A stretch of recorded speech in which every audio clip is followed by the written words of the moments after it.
Today's experience was sent to us by a sister. She was shown the hidden secret behind Halloween that many are not aware. Kindly stay to the end to understand her experience. Hi, Daily Renewal. My name is Alice. I had this experience on the 13th of July. Went out for some Dave. While in the axe, out of nowhere, a current hit. It wasn't gradual. It was sudden and powerful. At first, I wasn't worried. I had handled currents before, adjusting my fins, keeping close to the seabed, but this was different. The pull of the water was fierce, relentless, dragging me along faster than I could react. I kicked harder, trying to swim against it. My arms strained as I reached out, trying to grab hold of something, anything, but there was nothing but open water. Panic started to creep in. I checked my gauges. My oxygen was fine for now, but I knew I wouldn't last long if I kept struggling like this. I had been trained to stay calm in such situations, but it was becoming harder to control the fear rising inside me. The current grew stronger, tossing me deeper into the water. Then, a sharp pain shot through my chest, a warning. I was overexerting myself. I tried to conserve my energy, but it was too late. My vision began to blur at the edges. My muscles felt heavy, like they were no longer mine to command. My limbs stopped responding, and I could no longer fight the current. Everything grew silent, and a strange peace settled over me, as if I was being lulled to sleep by the very force that had overpowered me. I knew then that I was losing consciousness. The water around me grew darker, colder, as my mind slipped away, leaving the world above far behind. I awoke with a jolt, my body gasping for air as if I had just surfaced from the ocean's depths. But I wasn't in the water anymore. I was lying on the ground, my back against cool stone. Slowly, I sat up, blinking against the dim, hazy light around me. My breathing steadied, but confusion washed over me. I wasn't sure where I was. This wasn't the beach. It wasn't anywhere I recognized. Yet, as I turned a corner, I saw movement in the distance. There were people. The streets were filled with people. They wore masks and costumes, some looking horror and monstrous, others ghastly and skeletal. They danced and laughed, but it wasn't the carefree joy of a festival. The whole town was alive with celebration, but the energy felt off, as though there was something lurking just beneath the surface of all the revelry. I wandered forward, drawn by a strange sense of curiosity. As I passed by, I saw people in strange acts of performance, some mimicking grotesque deaths, others twisted into exaggerated poses of horror, all while the crowd cheered. A man, dressed as a butcher, swung a fake cleaver at a costumed victim, splattering red paint everywhere. The spectators roared with laughter, but their eyes were empty, hollow, as though they were seeing something far beyond the staged horror before them. A group of children, faces painted like skulls, ran past me, their high-pitched giggles lingering in the air like a ghostly melody. I spotted a woman standing near the edge of the square, her back turned to me. She was dressed in a long, tattered gown, her face hidden beneath a large, brimmed hat adorned with cobwebs and feathers. Something about her seemed less frantic, less absorbed in the madness swirling around us. I hesitated, but my curiosity and unease pushed me forward. I asked her if what was happening, what's going on here? She looked at me as if I had asked the most obvious question in the world. It's Halloween, the night of celebration. I had celebrated Halloween before, dressing up, enjoying the playful spookiness, but this felt entirely different. This looked so serious. As I stood there, trying to make sense of the situation, a strange, invisible force wrapped around me. I was being drawn somewhere beyond my control. I tried to resist, but it was useless. The pull grew stronger, and soon everything around me disappeared into darkness. When I finally stopped, the world snapped back into focus, but I was no longer in the town. I found myself standing at the mouth of a cave. I hesitated at the entrance, but something compelled me to step inside. When I finally entered the cavernous chamber, I froze in place, my breath catching in my throat. Before me were what looks like a throne and were arranged in circle, and on each circle were demons according to ranking. I stood unnoticed in the shadow of their thrones. I noticed there was a smoke rising from a glass bowl set in their middle, and when I looked into it, I saw the scenes of Halloween being played in the what I call a glass bowl. It was obvious they were delighted in it and realized those acts were a form of worship to the demons here. It was as if every act of celebration, every macabre game and ritual, had been a silent offering to these dark forces, and now they were feasting on it. The more the people celebrated above, the more these demons were empowered, fed by the very acts that the participants believed were harmless fun. But here, in this dark, hidden place, the truth was undeniable. Every moment of that Halloween celebration was fueling these dark forces, and the demons were thriving on it. The demons, seated on their thrones, were not just passive recipients of the praise and energy being offered to them. They were actively influencing the participants, guiding their actions from afar. I could see it, a dark web of influence stretching from each demon out into the homes and minds of those celebrating above. It was as if invisible strings connected the people in the town to these thrones, strings that the demons tugged on with ease, controlling their movements, their thoughts. In the town, people believed they were simply partaking in harmless fun, dressing up, performing rituals, and decorating their homes. But here, in this dark cavern, I saw how each of those actions had been manipulated.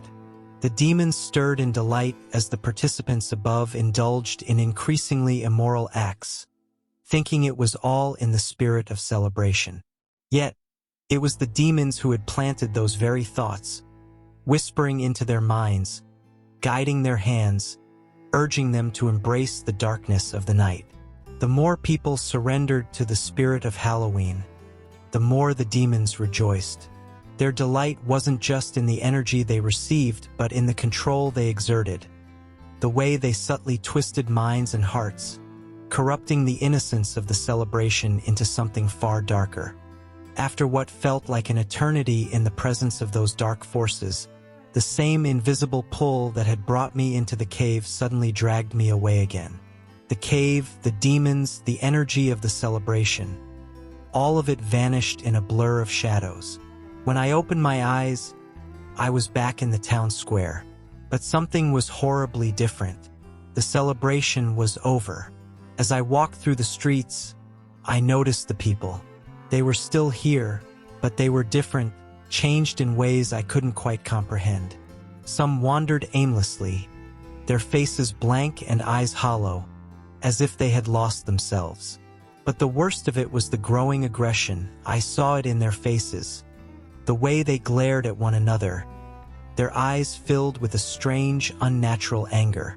It wasn't just random outbursts. Everywhere I looked, people were on edge, tense, as if they were waiting for a reason, any reason to explode. I saw it in the way people moved, no longer with purpose or care, but with a reckless abandon, as if they were following urges without a second thought. There was no longer any concern for decency or boundaries. I saw people fighting openly in the streets. I saw couples engaging in obscene acts out in the open, without a hint of modesty or care for those around them.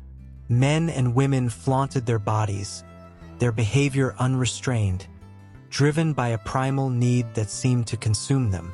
There was no hesitation, no second thought, no consideration for who might see or how far they had fallen. The more I walked, the more I realized that this wasn't just a moment. Instantly, a voice spoke to Met. This voice didn't come from any direction. It was as though it came from everywhere and nowhere at once.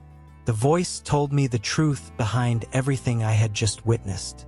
The voice made it painfully clear that Halloween was a satanic strategy, carefully designed to influence and ensnare the hearts of people, particularly Christians.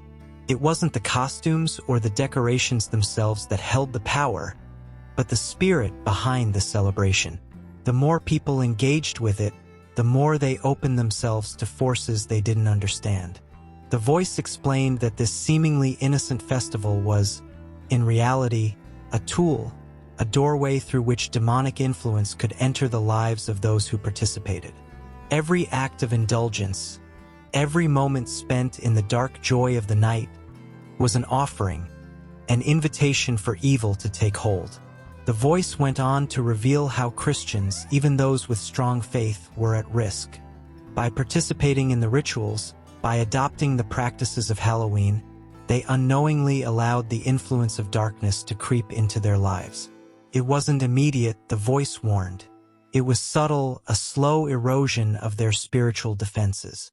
But over time, the door that had been cracked open would widen, letting in forces that could corrupt and lead them away from God. In the midst of the revelations and the chaos that surrounded me, a sudden jolt pulled me back into awareness. It was as if I had been gently yet firmly yanked from a deep, dark abyss. People were shouting. I could hear the distinct sounds of footsteps rushing toward me. As the noise swirled around me, I realized with a jolt that I had returned to my body. In the moments I had spent lost in that strange realm, I realized how easily we can be led astray. Halloween, masked as a celebration of fun and creativity, is a spiritual danger that we often underestimate. It is not just a day for costumes and candy. It is a day that opens doors to darkness, allowing malevolent forces to infiltrate our lives and the lives of those we love. I had seen with my own eyes the way this celebration empowers demons, providing them with a conduit through which to exert influence. We, as believers, must understand the weight of our choices. Engaging in these festivities may seem innocent, but we are inadvertently offering ourselves as vessels for influences that can pull us away from God. The absence of discernment in the celebration of Halloween can lead to consequences that extend far beyond a single night of revelry. The demons I encountered fed off the energy of those who participated, twisting the innocent spirit of celebration into something grotesque and destructive. This is a call to prayer and discernment. We must seek God's guidance in our choices, asking Him to reveal the truth behind the facade of fun.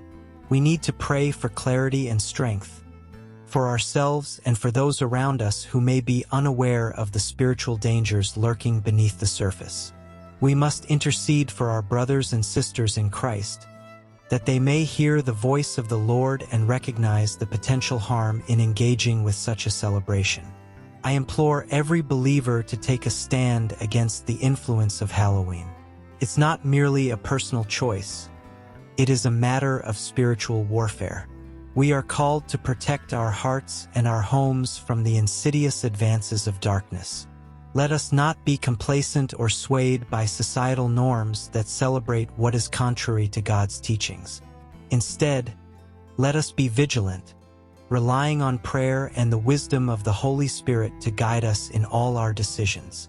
This isn't a call to fear, but a call to awareness. The enemy seeks to deceive and distract, using seemingly harmless celebrations to draw us away from our faith. We must be resolute in our commitment to God, actively choosing to engage in celebrations that glorify Him rather than those that open the door to the dark. Together, let us stand firm in our faith, choosing to worship God instead of inadvertently giving praise to the forces of evil that seek to corrupt our lives and the world around us. All right, friends, this brings us to end of today's experience. Kindly like and share this video with your friends and families. Kindly subscribe to our channel and turn on your notification bell icon to be the first to get updated anytime we upload a new experience sent to us. Remain blessed.